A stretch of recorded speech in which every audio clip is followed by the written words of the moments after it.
guys, what's going on? Average Joe, coming at you from the future right now, actually. Just wanted to give you guys a little disclaimer for this video. It's going to be a little long and a little technical. Basically what I'm doing is installing an AEM Yugo X Series wideband and HP Tuners with ProLink into the Camaro. So we're going to go through welding the O2 bung into the exhaust, figuring out where to put it and how to place it on the exhaust, and then wiring it into the car, and then connecting the ProLink to the AEM wideband. So we're going to do all of that in one video. So you know, one-stop shop, get it over with. So this is the first time I've ever done a wideband in a car. So I'm probably going to learn a few things as I go. So enjoy. I'm going to send you back to the past now, and then we'll pick up afterwards. So see you in the past. Hey, what's going on, guys? It's Average Joe back with another video. As you can see, we now have the Camaro inside the garage. So it's been a while. It's been a few months since you last saw me. And that's mostly because I've been working on getting the garage cleaned up, getting some lights put up, and it's cold outside, so I haven't been spending a lot of time in the garage. But today we're going to be working on setting up a AEM wideband and integrating that into the HP Tuners ProLink. So we're going to start by figuring out where to put the O2 sensor in my white pipe here. So I'm going to go under the car and try to figure out a good spot for it. I thought about putting it in the collector, but I think I'm just going to go ahead and put it in the driver's side bank. I think it's going to fit. Oh, tired. I think it's going to fit in a little bit nicer and be out of the way a little bit better if I put it in the driver's side pipe here. So we're going to give that a try to see if I can find a good spot for it, and then we'll go from there.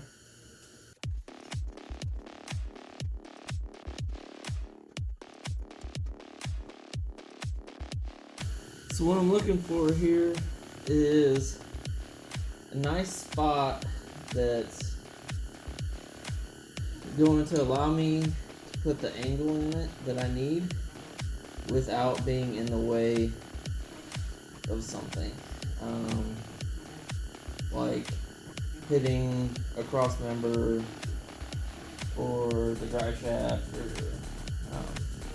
anything like that. So I've got a couple options here. I'm gonna go back here, put it on that spot, or we can come a little bit closer up here. That's not terrible either. Right off the collector.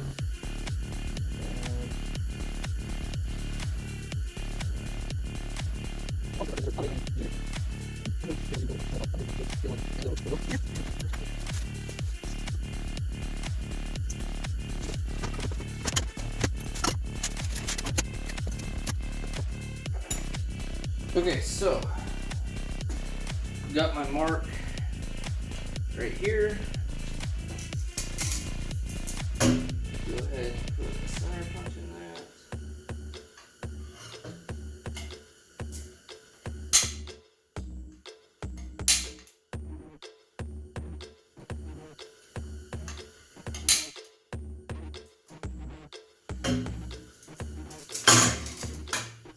And when you're putting an O2 bung in,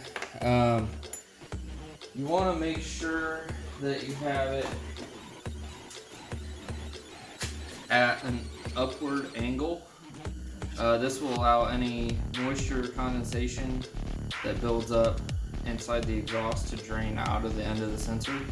If you put it in flat or at a downward angle, that condensation can build up inside the sensor and foul it out. So what happens is, you know, your exhaust heats up, and then like right now it's cold, and changes in temperature on metal creates condensation. So that's what you're trying to avoid by putting it at an upward angle, so that anything that builds up on it can drain off. So that's what we're doing here. It'll be at an upward angle towards the front. So yeah, we'll go ahead and get that drilled out, and then we'll work on getting the bung welded in. So let's get to it.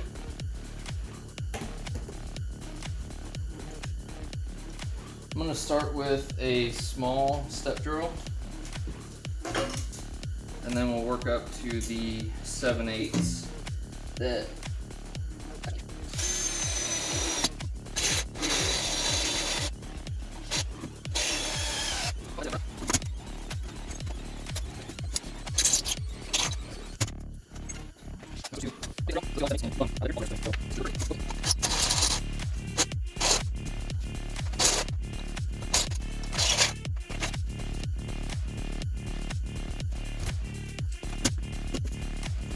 Alright, moment of truth, guys.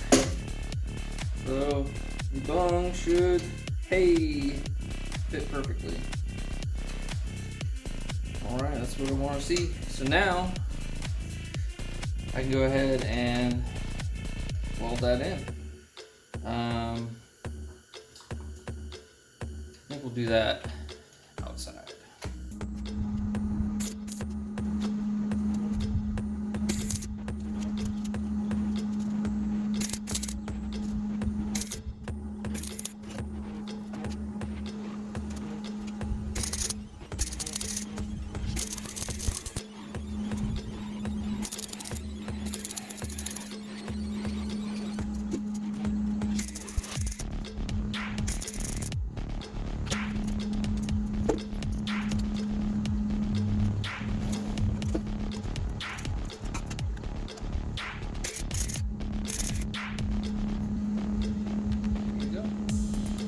I think that'll work.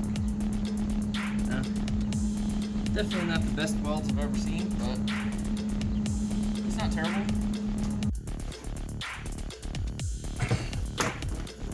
So right now what I'm doing is fitting the gauge pod assembly to the A-pillar. I got one peg put in this corner already, and then I've got my holes pre-drilled in here, and I'm just gonna try to fit this as closely to the A-pillar as I can, and then I'll pop a hole through and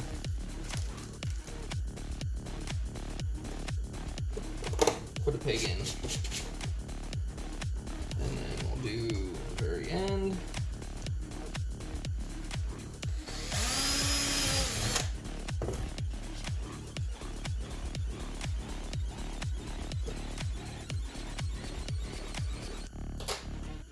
So it's done. Now my top here, and I'll do one here.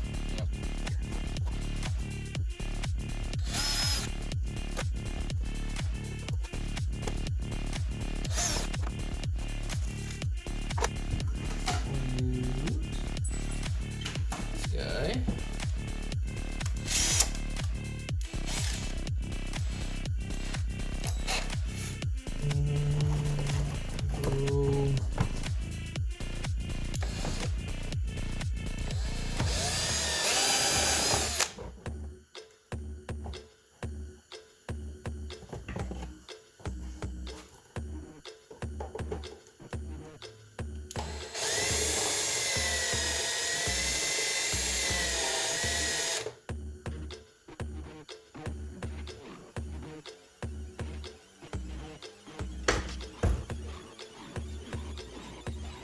Hey guys, welcome back to the future.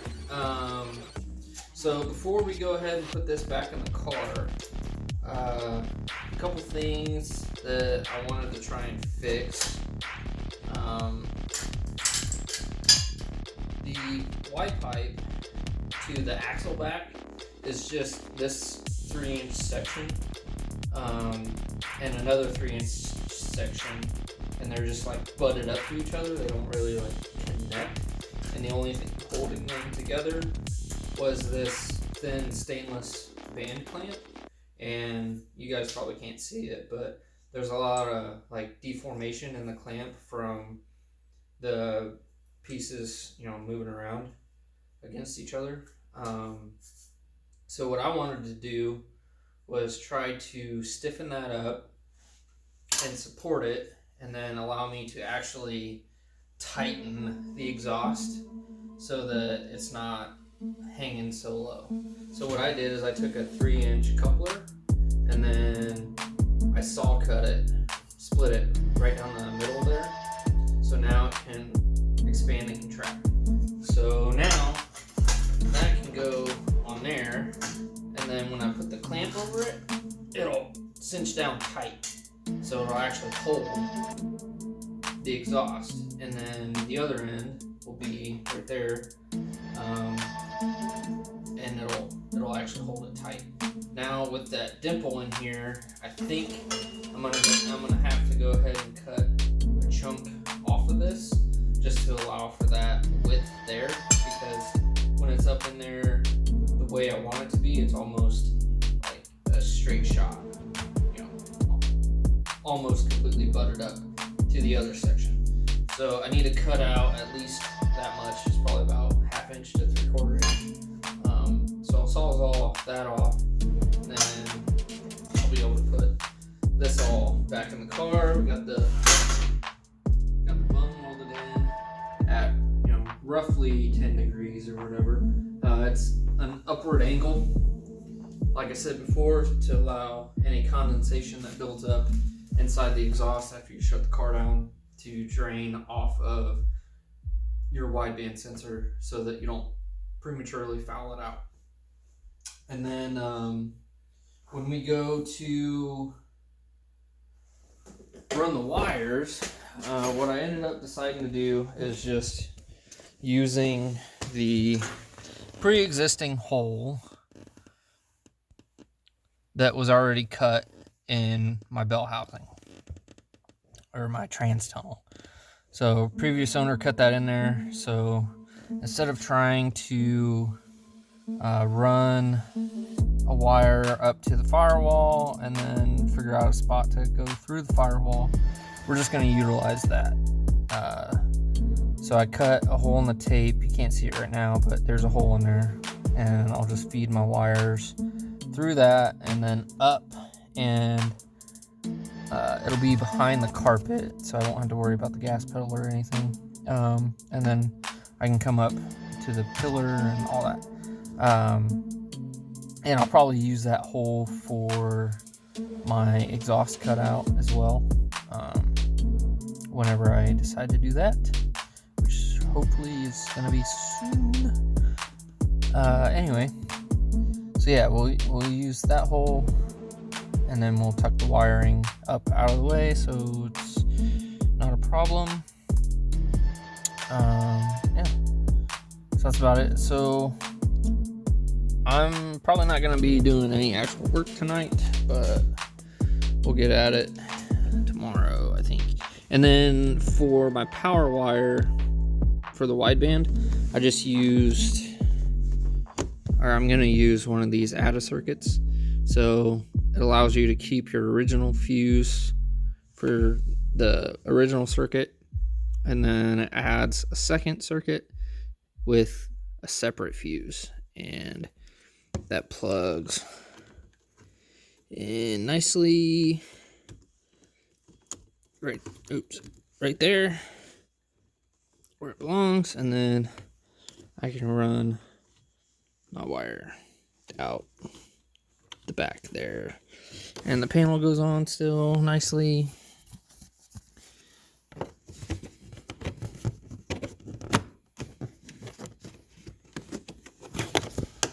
without any issues. So yeah, that's how I'm gonna run the power to the wideband. Just using that guy. So it makes that easy. I don't have to splice into anything to get it going. So that'll be nice. Simplifies the wiring quite a bit that way. Other than that, I got the pillar drilled and ready to go. And we've got the chassis harness for the wideband, and then we've got the sensor harness. We got HP Tuners with the ProLink in there. So there's the ProLink cable. So that allows us to tap into the wideband and data log our air fuel ratios. So yeah. So hopefully we get this buttoned up soon, and as you can see, I got some stickers in. Trying to figure out where I want to put them. So I'm thinking that's probably going to be the final spot, and then I've got some door numbers too. I need to get those on at some point, but yeah, we're just making it look as race car as possible. So I think that'll be cool. I think it'll look good. But all right, we'll see you guys later. All right, guys, I think we're ready. I went ahead and got the back half of the exhaust trimmed up a little bit with the Sawzall. Putting the O2 sensor in now. It came with some anti-seize on it already, so that's good.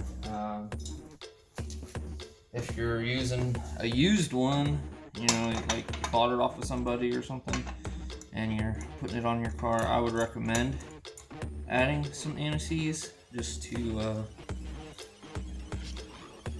help keep that from locking up on you.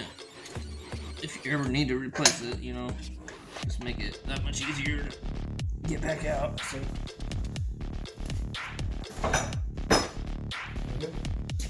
now I can throw that in there.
Okay, so what I ended up doing is I pulled this front panel off. It's got the trunk release button on it. It just goes underneath the steering wheel there. And then this panel dropped down, and that kind of keeps your feet out of the way of everything. So I brought the wires up underneath that, and then I fed my pull wire through the dash. So now what I want to do is I want to tape this connector to this, and then I also want to tape this connector to that, so then I can pull them both up at the same time.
There it is. The gauge pod is in.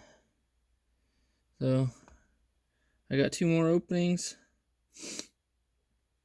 Like I said, we'll probably do, eventually I'd like to boost it, so probably do boost gauge here.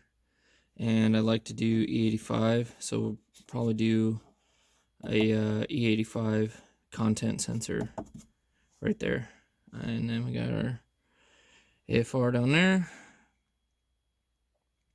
So I think that's going to work pretty good.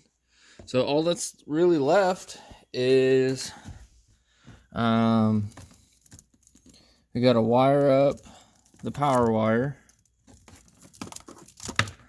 I got to get power and ground. So power and ground, and then I've got a data circuit. I believe one is analog and one is CAN. So we'll do the analog, which I think is the blue wire. I'll have to double check that.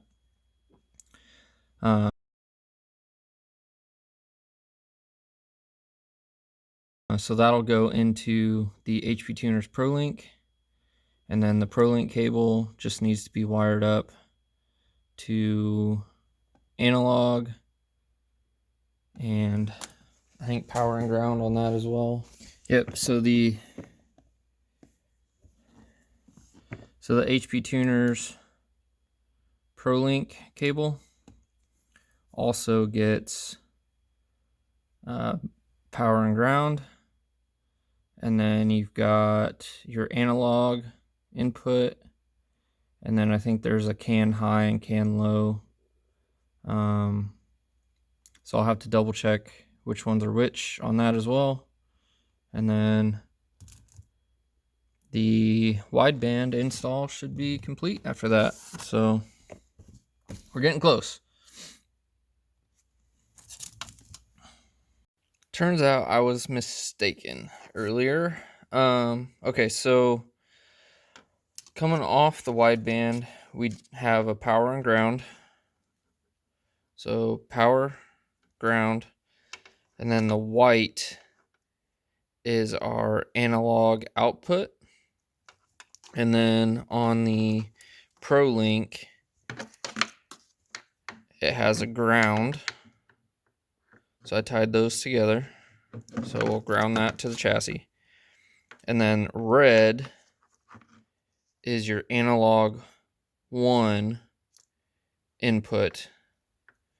Blue is your analog 2 input. And then orange and yellow are CAN high and low. So we're not using those. And I'm not using analog 2 right now either, but I can hook this up to something else. So like, I don't know, maybe the boost gauge or something, so that I have a data log, whatever I want a data log that has an analog output I can plug this into.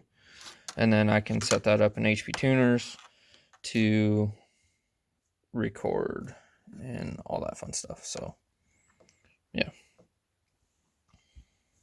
So I'm going to get this buttoned up. And then we should be able to get the car put back together and test it out. All right, so I've got my panel back on.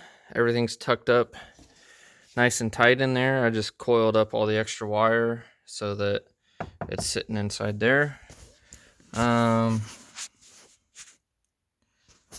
Nothing's hanging down here. So we're good. And then I took the side panel off, and there's a chassis ground right there. So I'm going to go ahead and wire up another terminal, and we're just going to add that right to that ground.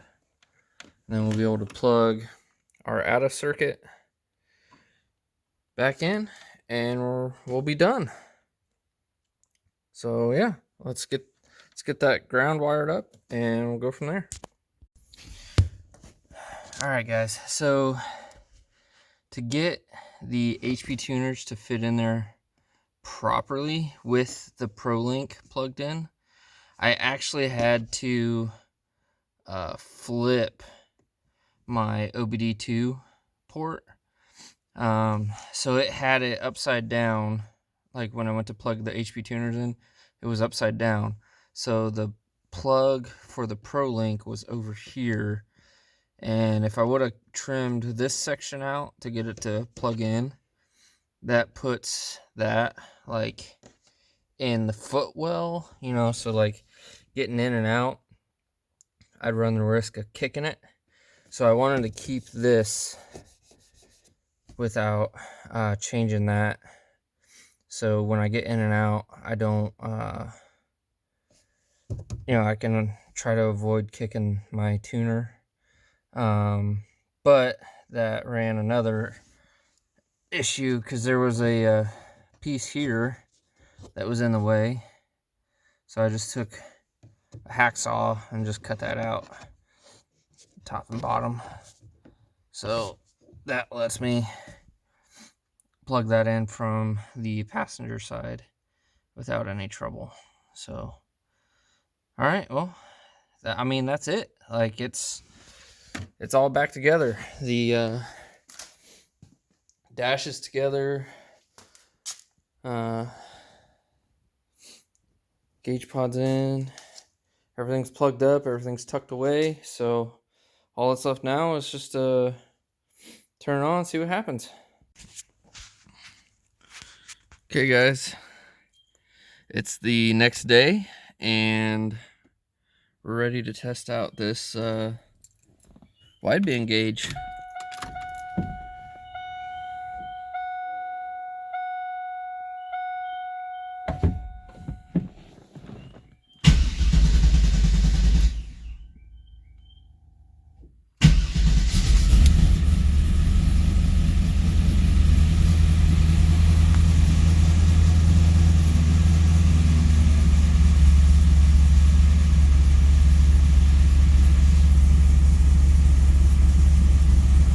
I'd say we're idling a little rich there, so probably we'll have to work on that in the tune. But I mean, that's not a bad thing to be rich. Lean is where you want to avoid.